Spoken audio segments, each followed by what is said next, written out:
खैबर पख्तूनख्वा में बिजली की लोड शेडिंग ने शहरियों का मीटर घुमा दिया। दीर लॉयर तुरमंग दुरकाल के शहरियों का लोड शेडिंग के खिलाफ एहतजाज। मुजाहिरीन ने शाहराह चित्राल को हर किस्म की ट्रैफिक के लिए बंद कर दिया। गाड़ियों की लंबी कतारें लग गई। अमजद अली शाह हमारे साथ हैं, उनसे बात कर लेते हैं। जी अमजद अली शाह, बताइएगा वहां पर क्या सूरत हाल है इस वक्त?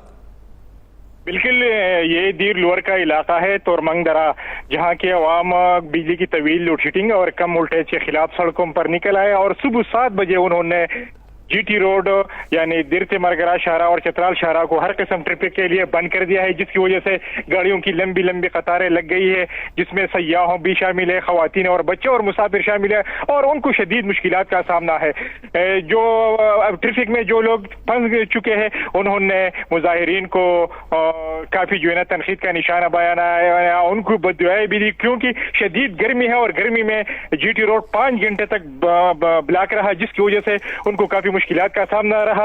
इस सिलसिले में जिली इंतजामिया और मकामी पुलिस ने मुजाहिरीन से कामयाब मुज़ाकिरात किए, जिसके नतीजे में मुजाहिरीन ने जीटी रोड को हर किस्म ट्रैफिक के लिए अभी खोल दिया है और अभी जो है ना वो ट्रैफिक रवा दवा है, लेकिन गाड़ियों की लंबी कतारें लगने की वजह से शहरी और सयाह और मुसाफिर अब भी जो है ना ट्रैफिक जैम में जो है ना फंसे हुए हैं। जी ठीक है अमजद अली शाह, बहुत शुक्रिया इस बारे में अपडेट करने के लिए आपका।